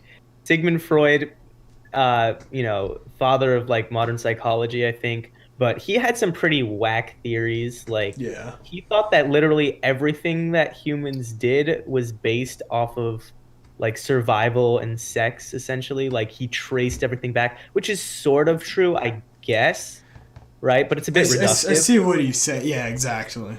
It's a bit reductive, I would say. But like he was big on like whenever someone would have some like dream, like all of these other common dream tropes we've mentioned, he would always say when one of his patients came to him with something like that, he would always say like, oh, it's because like you had like a jealous blah blah blah with like such and such. Always really strange. He had some strange theories on how people wanted to commit incest, and that was part of like the natural development of the human mind. Strange person, I would say. Sigmund Freud. Strange dude. A lot of people just straight up hate him. Is all. Yeah. But anyways, I don't hate him. I guess I just don't think everything's entirely true that he would say. I guess you could say one of his big rivals was what was his name? Junge? Yeah. That dude. That Junge, if you want some, not everything is based on sex psychology, that is Jung. I think it's Carl Jung? Yes. Yes, it is. Yeah, Carl Jung. So that's with a J too, the Jung, because Eastern Europe. But yeah, that's it about this slide. It's a common dream, I guess, for people to have, but yeah. But yeah, so Max mentioned it at the start. We got lucid dreaming. Yep. Lucid Dreaming yeah. is, if you've heard the Juice WRLD song, it's where you are aware that you are dreaming, so therefore you're able to control it. Yep. Yep. It's the point in a dream when and if, and it's a big if you sort of gain awareness that you are actually awake, or sorry, asleep. I just got, wow, this is pretty cool. The update downloaded, so that's cool. For OBS? Anyway, no, the update for the iPhone, the iOS 14. Oh, you gotta tell us how you like it after you've tried They got widgets. I'm excited about the widgets. The widgets. Yeah, widgets. Hey, you gotta love we the got widgets. Okay, We got the widgets. So, let's see. So lucid dreaming is when you become aware that you are in a dream, which is difficult because for some reason your brain has like turned your gullibility stat up to like 100. Perception stat is down to 0. Yeah. Perception stat extremely low. So yeah, it takes a lot to realize that you're dreaming, but once you do, one common thing, the most likely thing to happen when you realize that you're dreaming is that you'll start sort of being like, oh crap, like what's going on? I'm dreaming. And then just the, I guess, excitement and just the realization of this will make you wake up. Just you'll be so startled that you'll essentially wake up. But if you are able to keep yourself calm, then you can slowly just like change the physics of your dream. And eventually you can just have a dream where you do whatever you want, like you're in a VR like game that's like up to your standards. So yeah. So that's there you go. So we're going to talk about how I guess that's sort of what it is. Let's go to the what it is slide. Yeah. Yeah, I just switched to that. So yeah, that's basically what we've already explained. A lot of people do try and get these. Yeah. Also, this is like it can be induced. This is universe brain reaction image. Universe brain, yeah. Yeah, lucid dreaming can be induced by some practices, but yeah, it's pretty cool as a thing, as like for lucid dreaming, because all of these dreams that we talked about before, all of the good ones at least, once you are in the state that you are lucid dreaming, you can essentially cause that to happen. So say you want to just fly around, you can just casually do that. You can just be like, I am dreaming, therefore, according to the physics of this dream, I can just change it and I can just fly. So you can do that. That really is galaxy brain. Exactly, it's a galaxy brain move. I noticed. I noticed. Yeah, and so you can do things such as, spawn entities, right? It's sort of just like Minecraft creative mode. You can fly, you can spawn entities, you can build, so you can just do whatever you want. So have you had many lucid dreams? Yeah, I have actually had, I think I would say 2 lucid dreams. So nice. The first lucid dream I had was I was in school. I was walking into school, right? But I was walking in from like the wrong entrance. And so I was being like, oh, this is weird. And so then I got to the cafeteria. This is in like freshman year. So this is our former high school. So I got in from like the wrong like the entrance that didn't, I think it was that like one entrance had, what was it? One entrance was the bus loop, and then the other entrance was like the car loop. And when I entered this dream, I had like just gotten off a bus, but into the car loop entrance, right? So it was all wrong. And so then I walked to the cafeteria, and then when I was already thinking, hey, this is strange, right?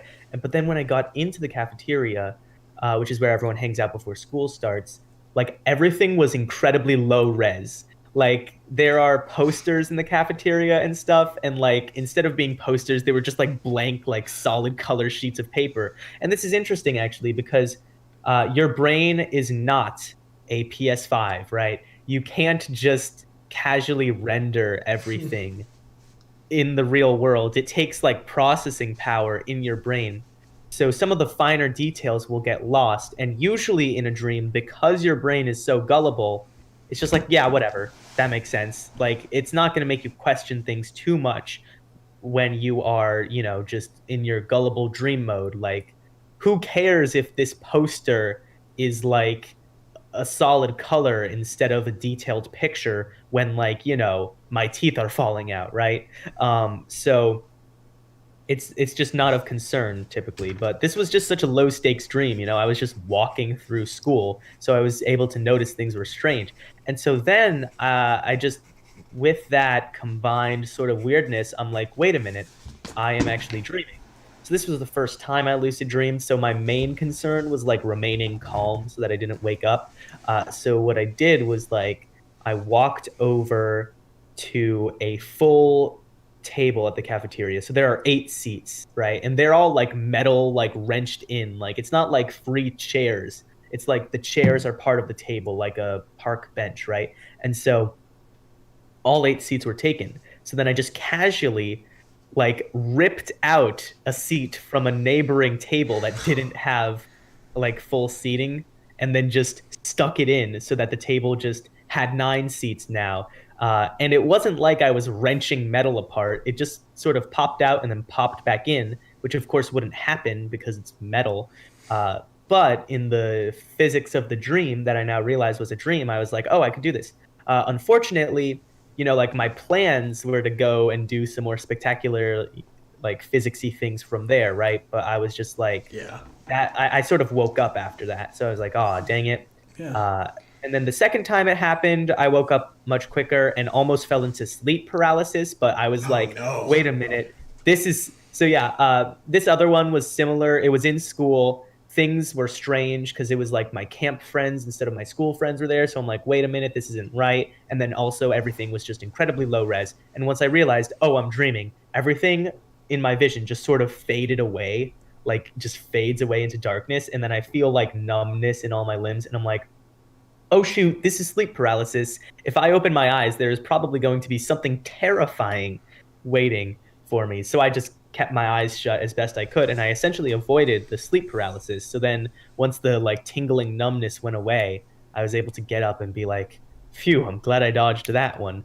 But yeah, that's my lucid dreaming experience. So as you can see from the wrenching a metal seat out of a table and just putting it into the next one, you can do some really interesting things with the physics of a dream once you realize that it is in fact a dream. Have you had lucid dreams? I have. Usually though, when I have them, I'm either like, I don't know if it's actually a dream, because even when I wake up sometimes I can't tell if, like, some things are dreams and what's, like, actually, like, something that happens. So whenever I realize I'm dreaming, I'm like, okay, I'm dreaming, but then I'll just, like, disassociate. So I don't know. I acknowledge I'm dreaming. It phases out of reality. Or it feels like I'm disassociating, but, like, in dream. But yeah, so those are what lucid dreams are, and those were some examples. So now we go into the So now we go into the tactics of how you can lucid dream at home. Mm-hmm.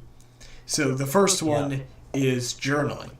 Yes. So for example, in front of us, we have my dream journal, and it says, "Dear Journal, today I had a dream where I passed that rat bastard Yui Films in subscriber count. Joy. Now, if I could only dream myself to be taller. I am the respectable height of 5'10", but for some people, it's not enough." But that is the average height, so it is the average height. But journaling and writing down, remembering your dreams can train you to, like, recognize patterns. For example, if every time I go to sleep and I have a dream and I see someone walking by with a red hat, and I'm like, oh, I know, But maybe that works against me, because I just go to Grand Central and I see someone walk by me with a red hat. So I think I'm having one of my felony dreams. So I commit grand arson. Oh, God. Grand larceny? Yeah. Grand arson. Grand arson. I thought, is that a thing? You just, I didn't know that was a thing. You were like... Yeah, I said grand... Yes, grand arson is a thing. It's when you light at least... exactly. It's when you light at least half of California on fire. Okay. Anyway, so yeah. So, well, that's interesting. Well, wait. We gotta. He's not done. Go back. He's not done. I'm not done yet. I am not done yet. So, when you wake up, you pretty much have to do this immediately after you wake up. So, if you have a paper and pen journal, that should be right on your nightstand, essentially, or right next to your bed, whatever furniture you have. Like, it should be right there so that you are primed and ready. And you should have like a lamp too, so that if it's like the middle of the night, you can be like, you can wake up and you can be like, oh my gosh, I just had a dream. Flick on the lamp, grab the journal, grab the pen, and then just start furiously writing like your Light Yagami from Death Note. And so that is one part of it. Or if it is, you don't need to do a paper journal. I don't like I call them paperback purists, which are these people that just for some reason, they're kind of like boomers, really. They just feel like paper is better in every situation. Like, I'm casually reading an ebook, right? And then one of these people, this is why I call them paperback purists. I'm reading an ebook, and they come up and they're like, "Oh, you're reading an ebook? Why don't you get the paper?" And I'm like, "Shut up." I'm sorry, this is a bit of a rant, but I'm like, I do not care, right? Like, I am reading words. Okay, this is a bit off topic, but I just need to say it, right? So most modern authors, right, use computers to write their books. I wrote my book on a computer. I never touched pen to paper when I wrote my book, right? So someone reading an ebook of my book is technically closer to the like pure form of the book or whatever, as these people like to say. Like, they like to say like, oh, you're not getting the true blah, blah, blah of the book if you read it on a computer. And I'm like, no, friend. If this book was written any point within the last 20 years, it's actually incredibly likely that reading it on a computer is getting closer to the true form of the book or whatever than reading it on paperback. But sorry, that was just my rant. But wow. That all that is to say, you don't need a paper journal. You don't need to be a paperback purist. Just have a journaling app or like a notes app set up on your phone if that's what you keep by your bed every night. Because a lot of people just keep their phone right next to their bed just already. So you don't even need to change habits for this. And you wouldn't technically need a lamp because the phone is its own light. So you wake up, grab your phone, have your notes app ready, and then just start typing. So that's part of the journaling thing. Also, you will inevitably remember your dreams in various levels of detail. Some nights you might not remember dreams at all. And even if you don't remember anything, you should literally write down, I do not remember having any dreams. And if you have a vague dream that's like literally the only thing you can remember about it is like a place. So like, this dream occurred in Grand Central Station. I cannot figure out anything else about it, right? Write that down.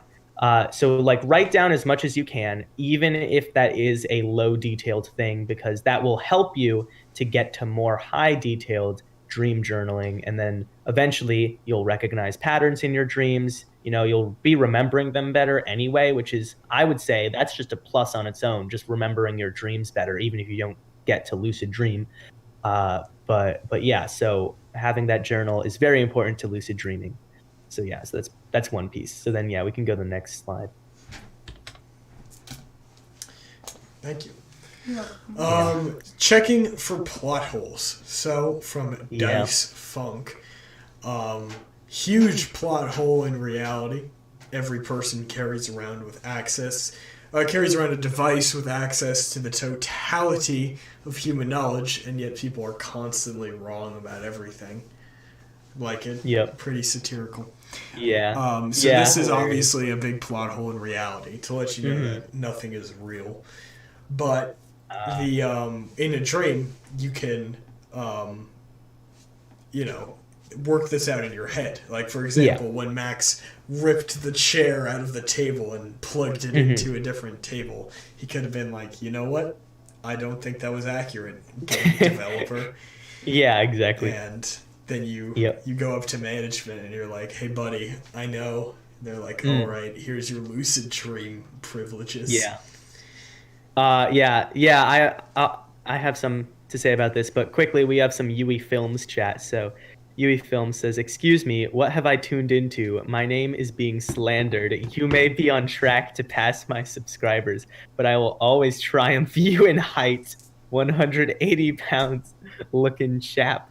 whippersnapper, kingpin of Connecticut, bad CS:GO player, and then like a chimp emoji twice. So I don't know how you would like to respond to that. I would love to respond to that. All right. Brendan Bartholomew McGinley.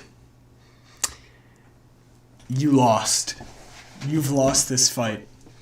I saw Glizzy stream. Tell Sebastian he bad? looks like a monkey. I just gotta text from Brendan. Brendan just texted me. I saw Glizzy stream. Wasn't impressed. Really wasn't impressed. And you failed to do it within a week.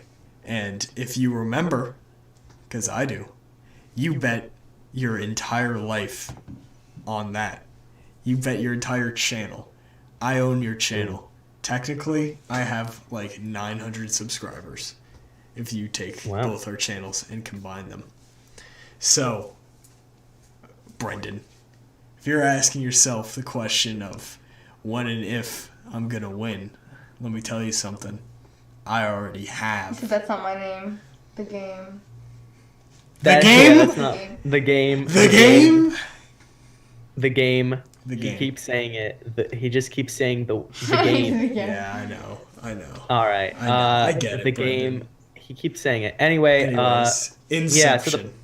Yeah, are you not no, done? wait. No, he's not done. He's not done. Okay, so the plot holes in reality. So when I was lucid dreaming, I'm just gonna let the chat sit. So when I was lucid dreaming, one of my plot holes was just sort of like, this isn't where I'm supposed to enter the school, and then it was also, I know what the school looks like. This is not what the school looks like. Like what happened to all the posters. This is incredibly low res. But that's not exactly reliable. So something more reliable for plot hole checks in reality. If you have a digital watch, for instance, that's just a thing that you own, check that a lot. And an important thing is check it and then put it down and then check it again. So check it twice because your brain is like low res. It's running on low power. So all it thinks about is, okay, I need to display a number that looks like a time, but it doesn't think about consistency. So you'll be in a dream and you'll look at your watch and it'll be like 3:46. And then you'll put it down and you'll look at it again and it'll say 8:37. And you'll be like, hang on, that's not possible. I must be dreaming. This can also happen with written words. So say you've got a book or a newspaper or just like a street sign or something. Look at it, read it, and then look away. And then read it again, and if you see that it changes, then you know that you're in a dream. And so if you do this while you know that you're awake, so just do this like a few times throughout your day, every day. Just practice these like plot hole checking mechanisms, right? And as they become habitual in your wakeful time, then once you go to sleep, they will remain as habits that you perform while you are sleeping. And so then eventually you'll come across a dream where you perform the check in the dream because you've been performing it while you were awake so much. And then you realize, hey, this is a dream. And then you can lucid dream. So that's an important thing to do. So yeah. And there you go. There we go. Inception. So yeah, now we can... Inception. So have you guys seen the movie Inception? I have. I actually have. It's actually one of my favorite movies. Oh, that's great. I really love it too. When did you watch Inception? Like, I first watched it a while ago, but okay. When's the most recent? Brendan is calling me a monkey over text chat now. The most recent time I saw it was, I would say, probably like a month or two ago. Okay. I just noticed that it was on one of my streaming services, and I watched it because it's. Nice. I would say it's in my top 10 movies. Definitely, yeah. I really liked it. I watched it a few years ago, and I just rewatched it this Friday night. Linnea, have you ever seen the movie Inception? I have not. I don't even know what it's about. So yeah, I'll explain it. It's really interesting. It's really fresh in my mind. I have like so much. I could do a whole stream on Inception at this point. So it basically occurs in a reality where there's this machine that allows you to like share dreams with other people. So you can just tap into other people's dreams. And that's just an established thing in the universe. Like that's just a technology they have, right?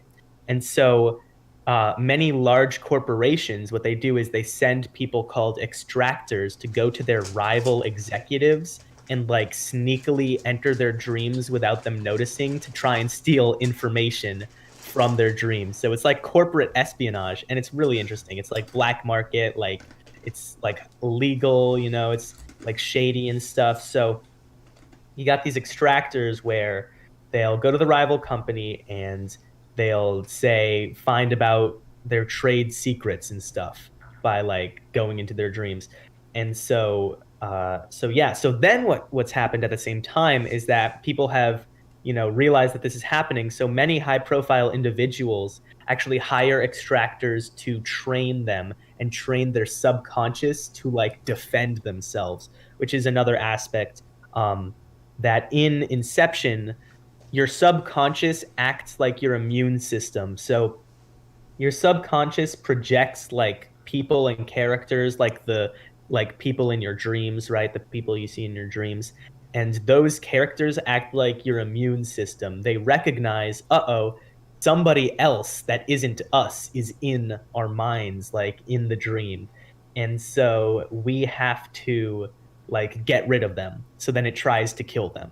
And so if you get an extractor to train you, then you can have like a fully decked out, like militarized subconscious that whenever it recognizes someone else is in your dream, it'll like hunt them down.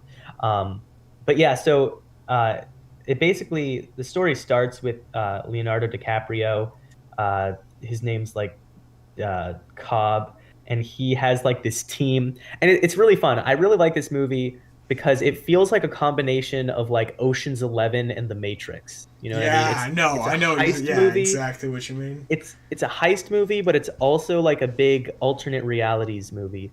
And so basically, Cobb is like trying to infiltrate this guy's mind, but it's actually a test. So the guy's actually trying to hire him. And so he infiltrates the guy's mind, and then he pulls a trick on him where he does a dream within a dream, but it sort of falls apart because the guy falls on like this carpet, and he's like, "Oh, I always hated this carpet. It was always so shitty. It was such a shitty carpet." But then the carpet is like soft. It's made of like polyester instead of wool, and he's like, "This is a dream within a dream." And then they're like, "Oh crap, we messed up." But they get the job anyway. And so their job is highly atypical. And so within this universe, the concept of extraction, which is stealing like information from someone within their dream, that is normal. That is commonplace, even though it's, black market and shady. But the concept of inception, which is sort of the opposite, is like something that has never been done before. And it's like they're trying to do it. And he's like, "Oh, Cobb, you are like the best extractor in the world. Like you're the best dream person in the world. So I need you to do this. Like you can pull off Inception." And basically what Inception is, it's going into someone's dream and convincing them of an idea, but making them think that they thought of the idea themselves. So it's trying to make someone do something, but also it's trying to make them think that they came up with it themselves. So say that someone was trying to incept me to like, I'm trying to think of something. Say someone was trying to incept me to make a full episode about Inception, right? They would go into my dreams and like contrive situations so that I thought, "Hey, I want to do an episode on Inception," and I would have no idea that any like foul play occurred. And so this guy, this big corporate guy, wants to pull off Inception on this other like rival corporation who basically has like a monopoly on like the world's supply of energy. So the owner of this like huge like empire is like dying and about to pass on everything to his son. So they basically are trying to incept the son to willingly break up the monopoly. So to willingly break up the empire. And so they're all like, oh, it can't be done, right? Like it's impossible, Inception, like blah blah blah. But they're like, nah, we got to try it. So they, pull a crack team together. They're like, again, it's like Ocean's 11. It's like they're heisting, so they're pulling the proper heisters together. They're setting everything up. So they get what's called an architect, and this is an interesting part. So that architect is just like a college student, essentially. But what an architect does is they build like the stage for the dream to occur in. They make the setting. And so they have to make it like a maze, essentially, so that they can hide from the other person's subconscious, which will be trying to kill them, right? So that's like a thing that they do. But also you have to just sort of, it's a little interesting. There's some scenes that are like a little questionable where they're pretty much just like drugging people because they need to be asleep to get into their dreams. So that's strange. But what they do is they have so the guy, the rich kid, essentially, he's like 20 something. He's like he takes a flight from Sydney to Los Angeles like twice a week or no, every other week. And so they basically like get his private jet like shut down for repairs because the other guy is also pretty powerful. And then they, get him on this airline flight. And it's funny, they have this scene where they're talking about like, oh, you'll have to buy out all the seats in the like business class cabin and you'll have to buy out the flight attendant. And then the other guy, who's like another rich executive, is like, I just bought the airline. So he just buys the airline. And so, yeah, so they get the guy in the first class cabin and all the other passengers and the flight attendant, they're all like in on it. And so they get into the dream. And what they do here to pull off Inception is that they need to go like 3 layers deep. So they have the first layer, which is like a rainy, like, I think it's London. It's like a rainy London setting is the first layer of the dream. But then they go 1 layer down and it's like a classy hotel.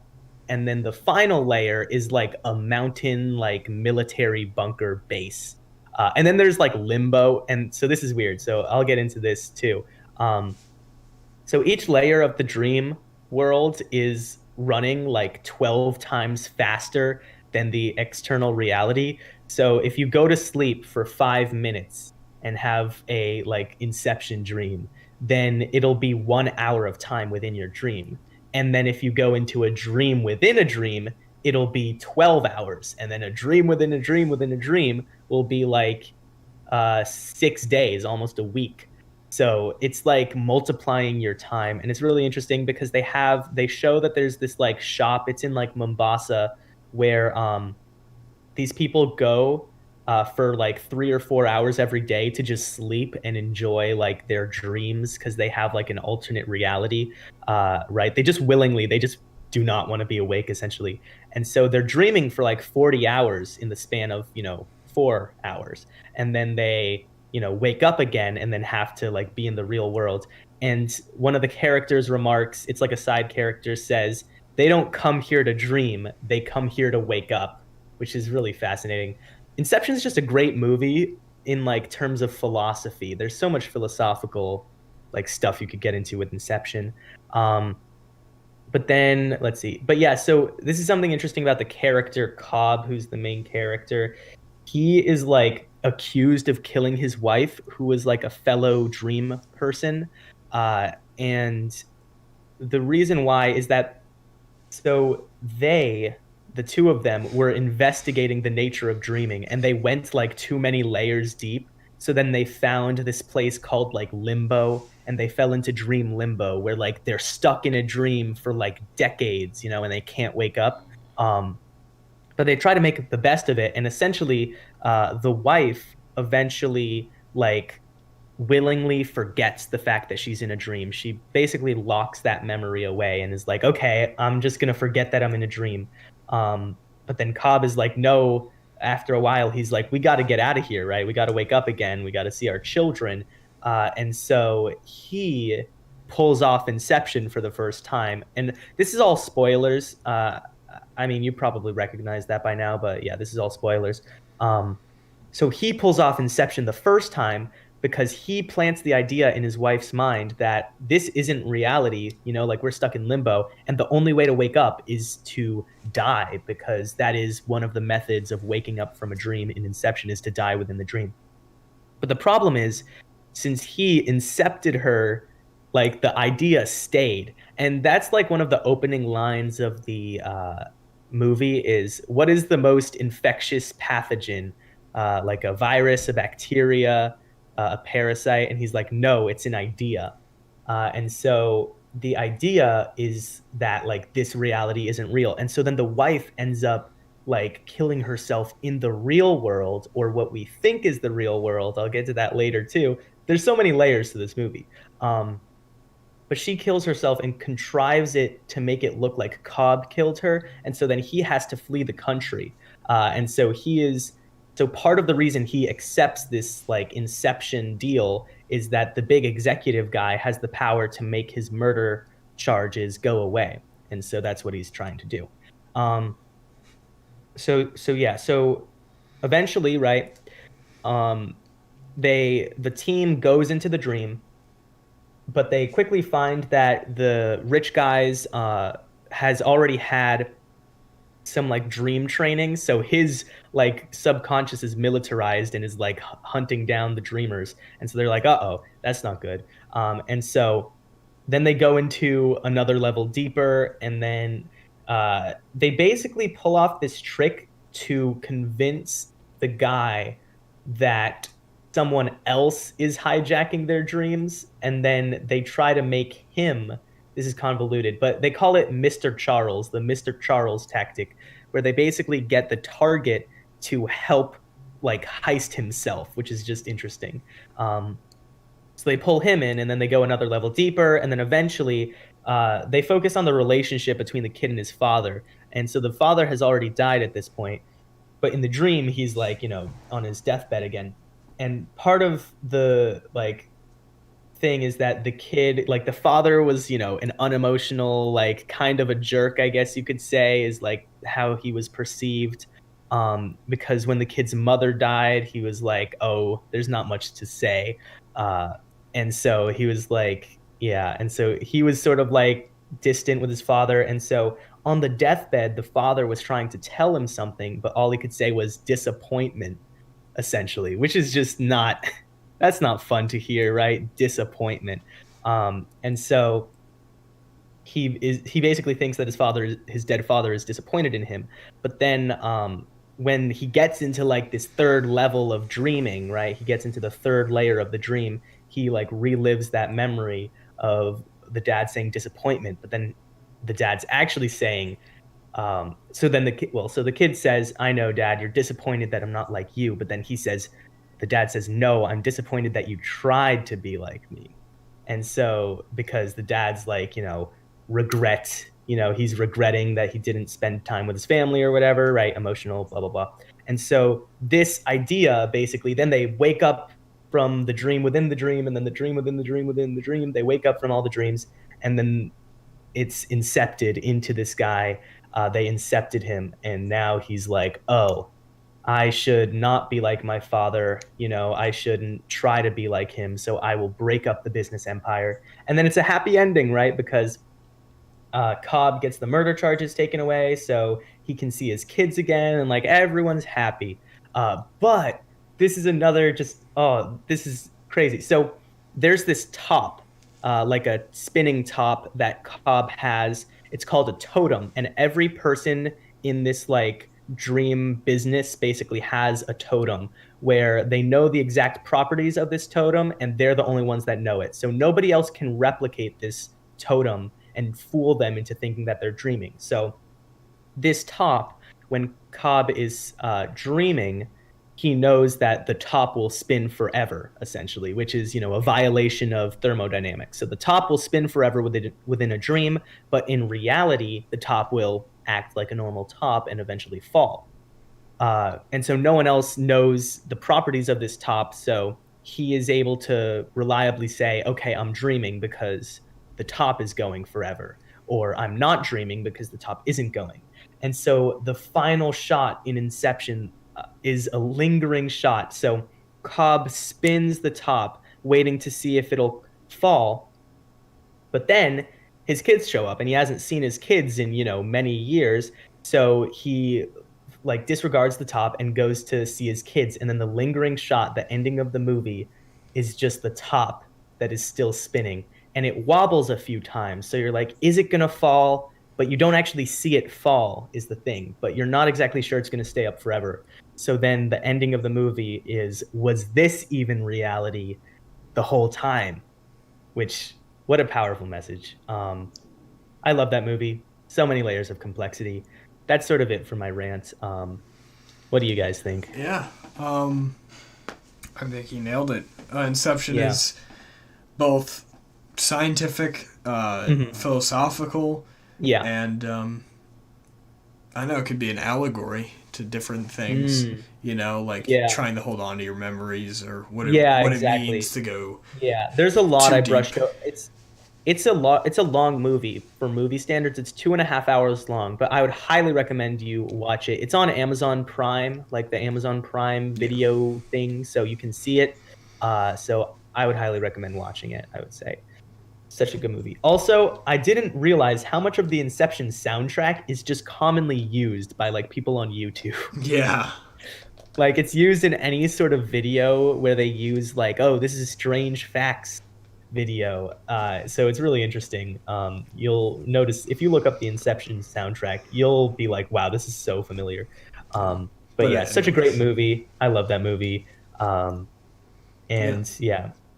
So we're on to some sus dreams. Sus dreams, yeah. Inception is a movie about sus dreams, but now we're going to give you some of our own. So yeah, and we didn't have any slides for Lynnea, but Lynnea, if you have any sus dreams that you would like to add at any point, just tell us. Like suspicious, weird strange.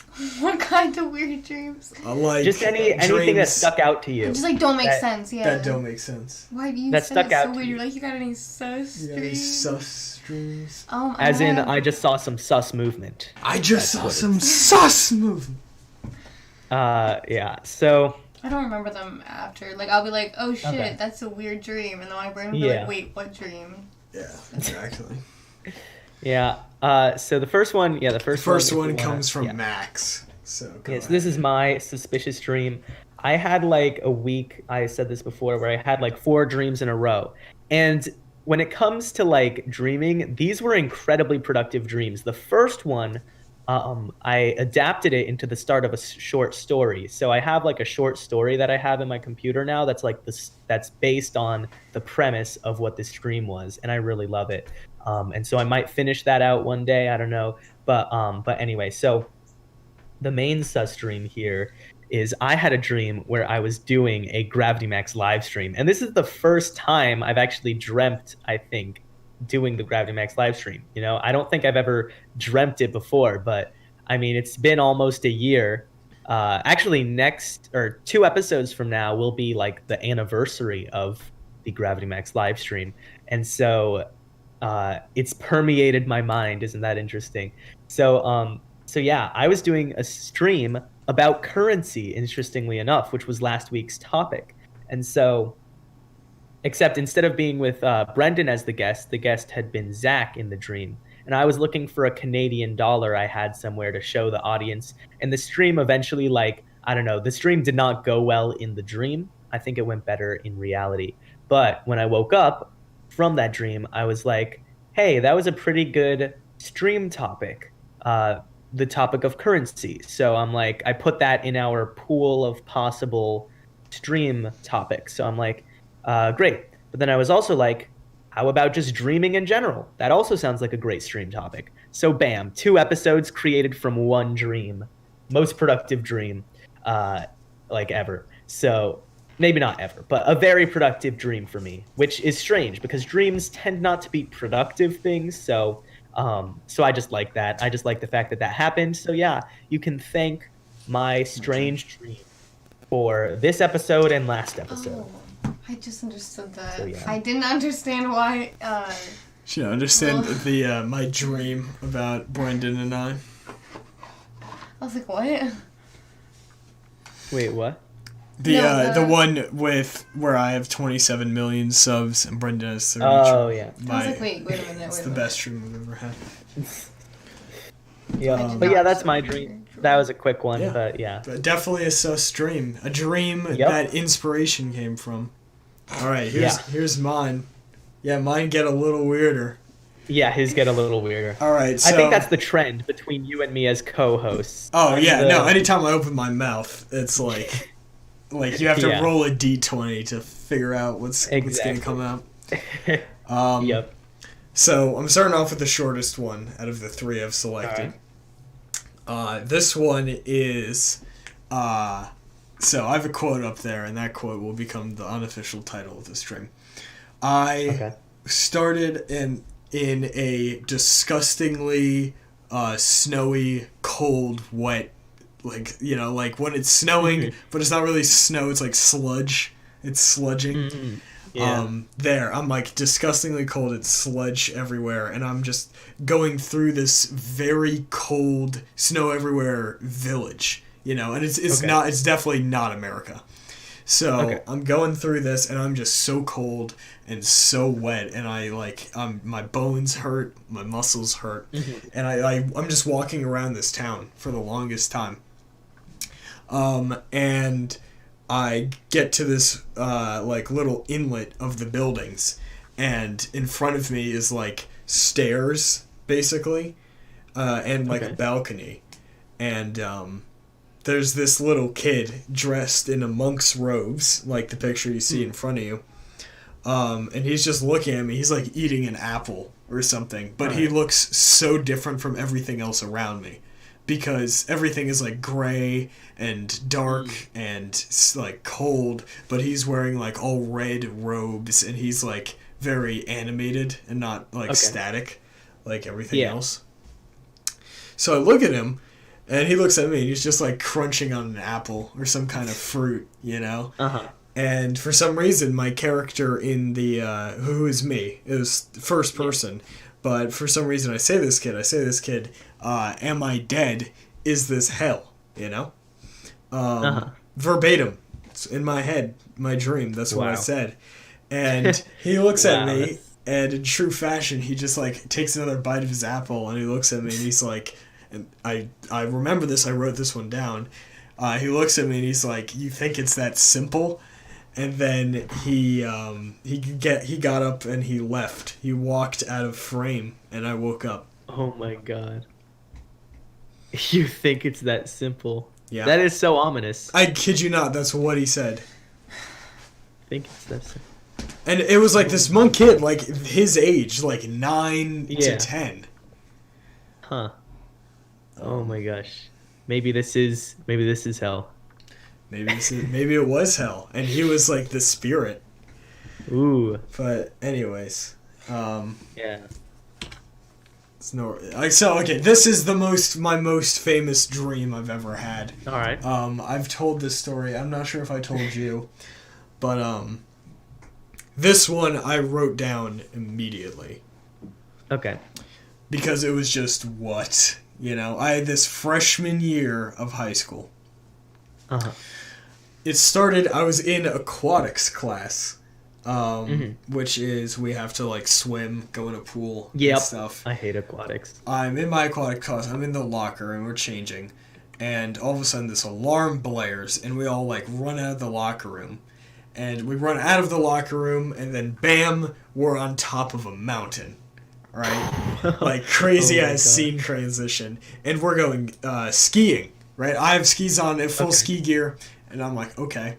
So we start skiing down this mountain, and we're going, and it's pretty easy, but then the course splits into two, and everyone goes right, but I'm unable to go right, so I go left. So I go left, and it stops being a trail, and I fall off the mountain. Oh, no. And I fall, and I tumble, and I roll, and I black out in my dream. And then I wake up in the dream, and I'm in a shack. I'm in this shack, and I hear waves. And I open the door, and I'm still in my ski gear, which I take off because it's hot outside. I look out, and I'm on a beach. And it's this really nice, super white sand, pristine beach. with the waves and everything. Okay. And I look to my left, and there are, like, grassy hills, basically. Like, leading up to the sand. So I start walking along the beach, and on the grassy hills are these mega, like, super big houses. Like, mansions is, like, the best word to describe them.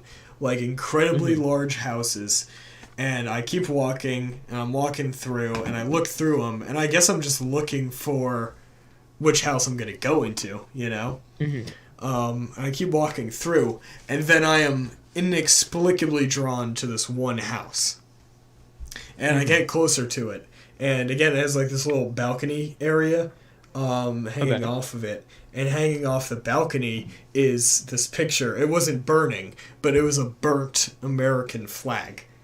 You know, like it was gray and black, and like the blue had faded to black, so had the red. And it was like tattered. It was obviously like lit on fire at some point.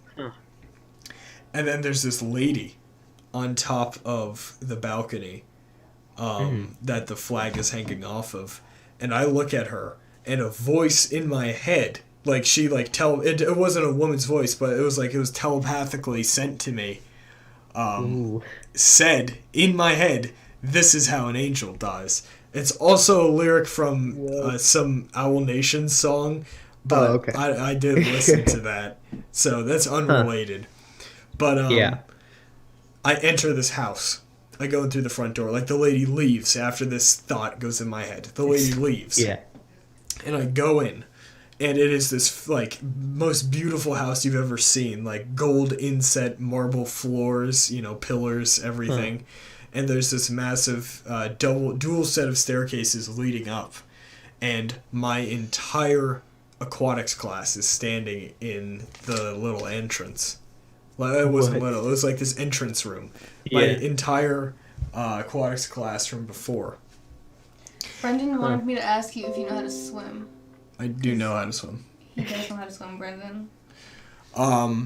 Entire aquatics class, and they're standing there like they are hypnotized. Like, they're just standing in perfect rows, and they're like glassy-eyed, nothing going on. You know, they're just standing there. The lady that was on the balcony, I keep going out of frame. The lady that was on the balcony comes out on top of the staircase, like from the left, and she looks down at us. And then she has this little assistant, like this little greasy dude who's like the assistant, and he's there. And then I just feel empowered, so I go up and I like beat the hell out of this greasy assistant dude. And the lady isn't stopping me, so he's down. I don't kill him or anything. He's just out. And then I'm like, okay, that's one win. So then I start moving towards the lady.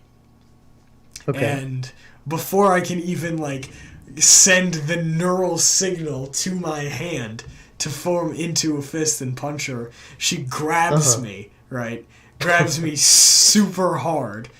And two wings explode out of her back, and she screams in my face, and she takes us up. She flies up so that we crash through the roof, and we keep elevating and elevating until the house is like a speck below us. Oh my god. And eventually she stops, right? She stops midair, and she looks at me, and she said something which I could not remember. I wasn't able to write it down. I wasn't able to do anything. It might not have been English, but... The profound secrets to the universe. The sacred text. She said it to me. And then she just dropped me all the way back down, and I crashed back through the roof, and I woke up. Nice. That's crazy. Yeah, that's definitely the most intense dream I've ever had. I will never forget that dream. Yeah, that's more intense than anything I've had. Yeah. But anyways, the next one.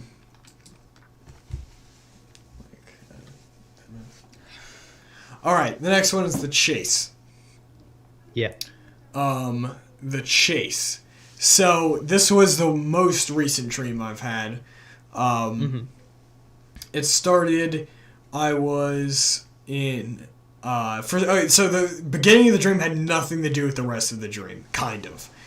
Okay. So Jimmy Fallon and Ellen DeGeneres were fighting over having an interview with me or something. Nice. Yeah, I know, pretty popular a nice guy. position to be in. Yeah. And then these assassins started coming at me. I don't know if they were hired by Ellen. From what I've heard, from what I've heard about her, they might have been. But these assassins start coming after me, and I'm running away from them with this girl, right, who I've never seen before. She's a shapeshifter. So she has one green eye, one blue eye, and whenever she shapeshifts, the animal she shapeshifts into has one green eye, one blue eye. Okay. So we start running, and we run into this really trash area of a city, and then we keep running, like dogs chase us, and then we keep running, and we get to what I think is Chinatown, but then I realize that it's just China, that we're just literally in China. They ran all the way to China. Exactly.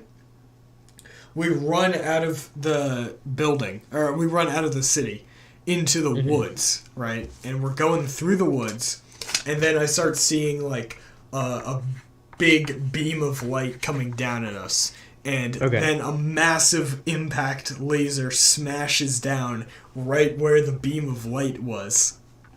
And I turn and I look, and it's this massive, like 50 feet tall robot that is like firing like plasma mortars at us. So now we're running through the forest as this thing is it's like making the coolest sounds ever. Okay. We run, we get to a fence, we duck under it, and we finally escape this robot. And then we come to the right picture, a Chinese monastery that has been completely abandoned in the mountains. And we're going through the monastery, and we get to this wall. And the girl, she shapeshifts, and she turns into a fox, so she gets up at, like, no problem. And I'm like, hey, I can't do that. And she's like, you gotta know. So what I did is I kind of, like, felt the wall, like, Toph did with, like, the metal bending. And then I start seeing all these places where I can, like, latch onto. So I use that, and I start climbing up, and I get to the top of the wall. And then suddenly I go to the pause menu, and I zoom out. We were playing a video game, and I'm sitting on the couch with this tubby ginger kid, and he turns to me, and he's like, yo, I gotta leave, dude. And I'm like, okay, I'll see ya. But I was skinny, I had black hair, and I was British. I said, okay, I'll see you later, man. And he takes off. And then I got the game end credits, which is the thing on the left. It was a view from like the top rung, like you see how that thing has like 3 rungs kind of. It was a view from directly under the top rung of one of those monastery buildings, with dream catchers like those floating in the wind. But it was our heads floating next to them. They weren't like cut off or anything, but we were like talking and stuff. It was just like our disembodied heads. Among these dream catchers were just floating in the wind. And it was my head and the girl's head with the one green eye and the one blue eye. Ooh. That is so strange. Yeah, these are very colorful, like very creative dreams. Yeah. All right, we got one more, and then I think it's final thoughts. Yeah. This is the first dream I ever had. And I wouldn't call it a lucid dream, although you could make the argument, but yeah. I used to watch this show called Sitting Ducks when I was 6. I loved this show. I liked the ducks. I liked how they sat. I do not remember the premise of the show.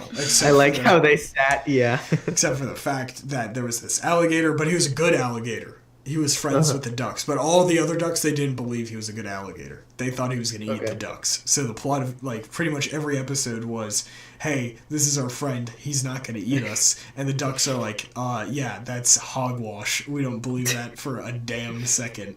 And then the alligator ends up saving them from a threat. And they're like, you know what, alligator?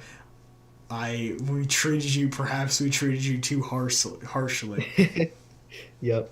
I was like every episode. Okay. And I had a dream one night that I was with this alligator who I loved, the alligator from the show. Mm-hmm. And we were just running around, like, hanging out, just chilling together. And when I woke up, I was so happy that I got to meet him. And that entire next day, I thought about nothing else but having that dream. So then I went down to bed for that night, and I thought about absolutely nothing but this alligator. Just the alligator from Sitting Ducks. The alligator from Sitting Ducks. And I pass out. I go into the dreamscape, and the alligator was waiting there for me. And I was so happy. It was like the biggest feeling of accomplishment and of just pure childish joy, Yeah.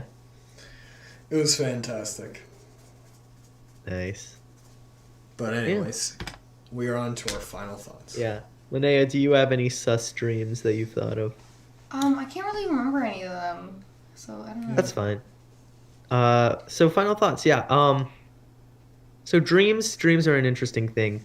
I think it's interesting that in English, and maybe other languages too, but I don't know. I think it's interesting that the word dream both means this innate neurological process as well as the concept of like hopes and, aspirations, like things that you want to happen.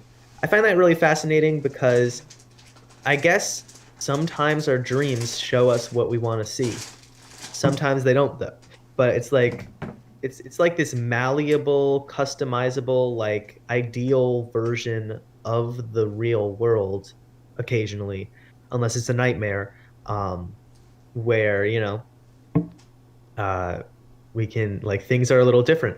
And I think it's interesting that we have the word dream and the word nightmare.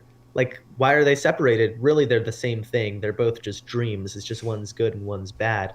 And I don't know, I feel like it represents something like within human psychology, in the English language, that it's like we like to think about the possibilities or something like that.